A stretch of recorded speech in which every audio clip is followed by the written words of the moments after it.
Shalom, jumpa lagi di channel video Bu Eli. Bapak Ibu guru hebat, langsung saja Bu Eli akan memberikan informasi terbaru terkait dunia pendidikan saat ini ya. Terima kasih yang sudah subscribe, like, share, dan komen sebagai salah satu bentuk dukungan sosial emosional berkembangnya channel ini sehingga makin banyak dikunjungi oleh orang-orang yang membutuhkan konten seperti ini. Terima kasih. Baik Bapak Ibu guru hebat, sekarang kita sudah memasuki era baru kabinet merah putih yang baru. Tentu juga bakal ada wajah baru dalam dunia pendidikan, yaitu di bawah Kemendikdasmen ya, Kementerian Pendidikan Dasar dan Menengah ya. Dan karena kita ini Bu Eli berbicara sebagai guru jenjang SMA, SMK, MA ya, dan SMP, SD, TK, PAUD ini semuanya masuk ke dalam Kementerian Pendidikan Dasar dan Menengah ya. Maka ada 6 program prioritas ya Bapak Ibu guru hebat, 6 program prioritas yang sudah disampaikan oleh Menteri Pendidikan Dasar dan Menengah yang baru, yaitu Kabinet Merah Putih Presiden Prabowo, yaitu Profesor Dr. Abdul Mukti MED. Nah, ini Bu Elin pelajari dari berbagai sumber yang terpercaya, kemudian memberikan rangkuman di sini ya.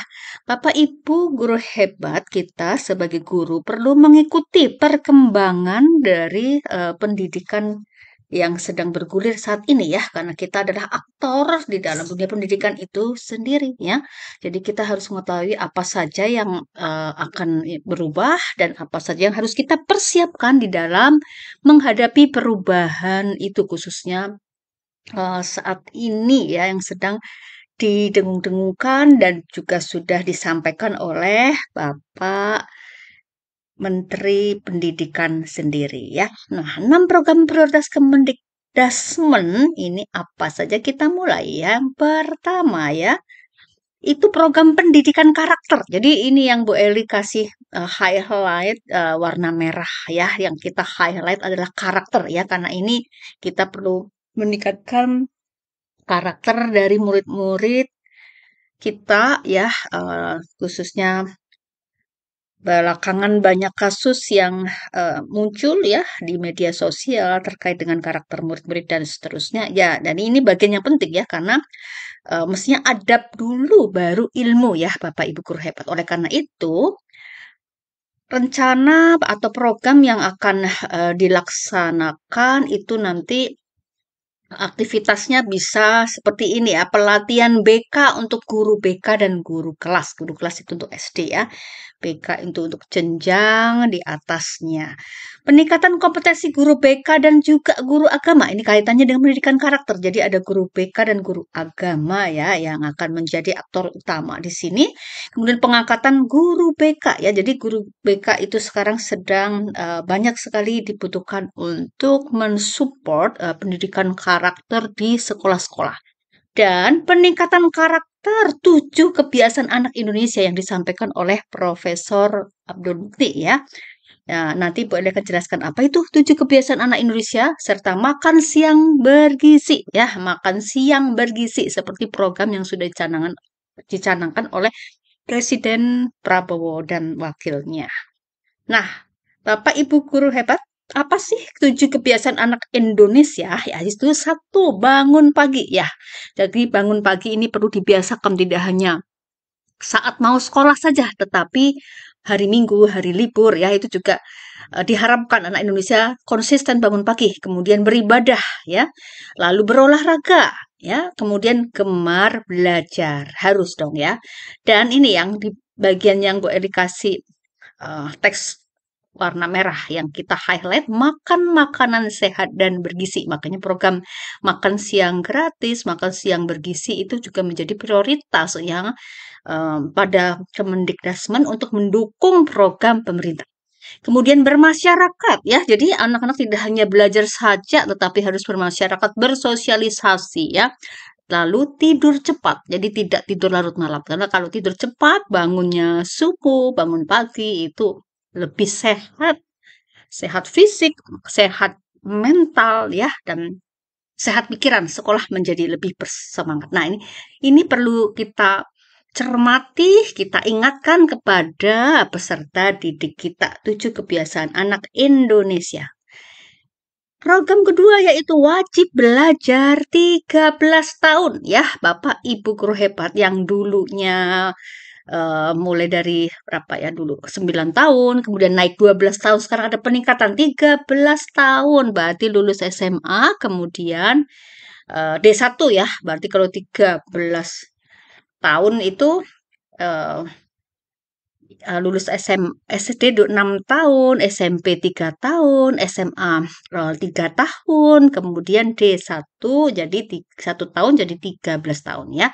Kemudian pemerataan kesempatan pendidikan ya untuk mensupport wajib belajar program wajib belajar 13 tahun ini, maka pemerintah perlu konsisten melakukan pemerataan kesempatan pendidikan sampai ke pelosok-pelosok. Oleh karena itu, butuh afirmasi pendidikan oleh masyarakat. Jadi pendidikan penyelenggara pendidikan tidak hanya oleh pemerintah saja, tetapi juga disokong oleh masyarakat, oleh swasta. Misalnya adanya rumah belajar, pendidikan jarak jauh, hingga PAUD-PAUD yang ada di kecamatan-kecamatan itu nanti akan menjamur dan itu akan mendukung ya wajib belajar 13 tahun dan pemerataan kesempatan pendidikan ya. Dan juga di sini disampaikan oleh Profesor Abdul Mukti bahwa nanti ada relawan mengajar ya, bentuknya seperti apa, karena kalau yang tahun-tahun sebelumnya pada saat COVID itu pernah Bu Eli kontribusi di dalam ya mengajar, kampus mengajar ya, menjadi narasumber dari salah satu kampus mengajar, program kampus mengajar. Apakah seperti itu? Tapi kampus mengajar ini untuk mahasiswa. Nah, relawan mengajar ini mungkin masyarakat ya, secara umum mungkin saja seperti itu ya. Kita tunggu saja perkembangan lebih lanjut. Yang ketiga ya, program peningkatan kompetensi dan kesejahteraan guru. Nah, ini yang ditunggu-tunggu oleh Bapak Ibu guru hebat ya. Tentunya kesejahteraan guru ini juga akan menyokong bagaimana guru-guru akan semangat mengembangkan kompetensinya ya, karena bisa lebih fokus ya untuk itu ya.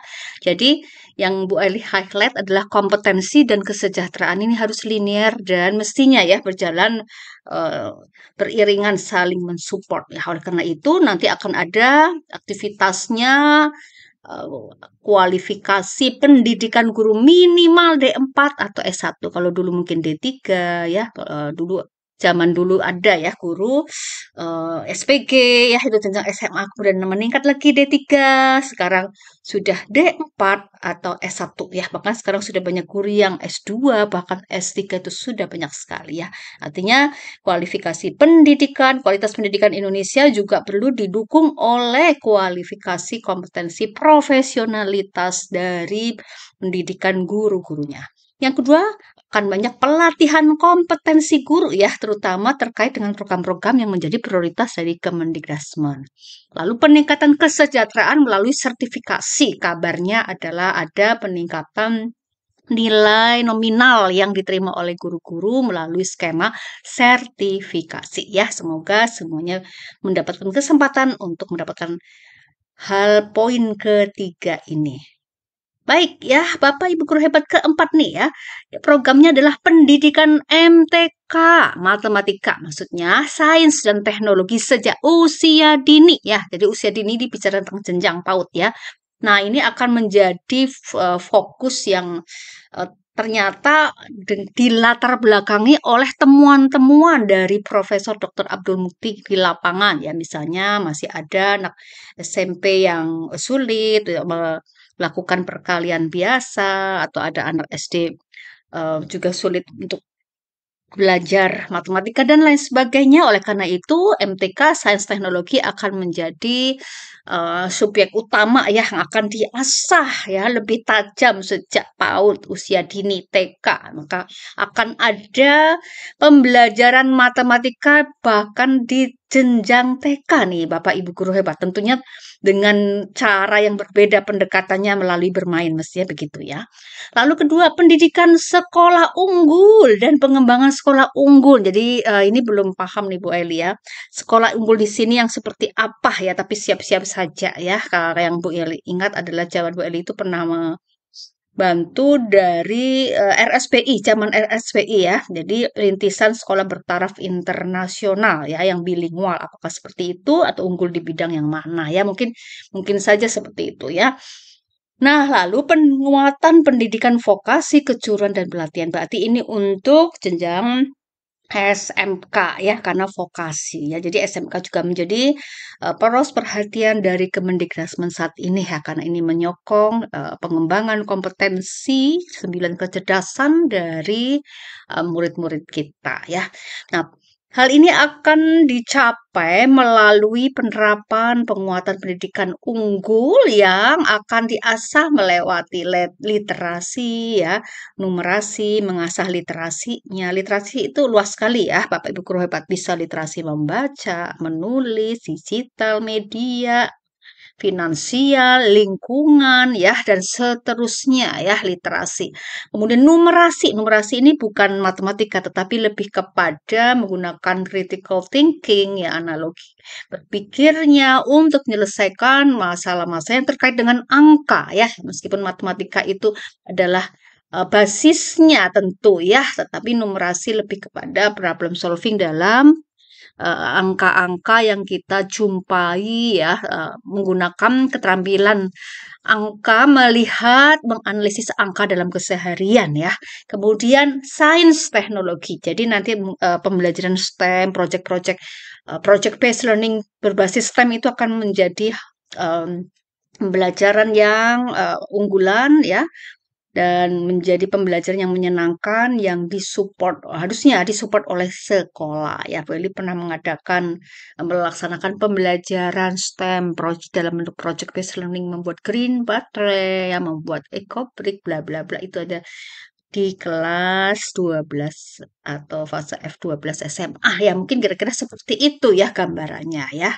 Baik, yang berikutnya adalah pemenuhan dan perbaikan sarana prasarana, sarpras ya. Jadi kata kuncinya sarpras, yang di highlight sarana prasarana apa? Mestinya adalah nanti akan uh, ada renovasi sekolahnya. Ini berbasis pada masalah, berangkat dari masalah yang dijumpai di pelosok-pelosok mungkin seperti itu. Bahkan di Pulau Jawa sendiri dari berita-berita masih banyak ya. Kalau kita mencermati di sana ada sekolah-sekolah yang bahkan tidak ada bangku kursinya, muridnya belajar di lantai dan seterusnya ya.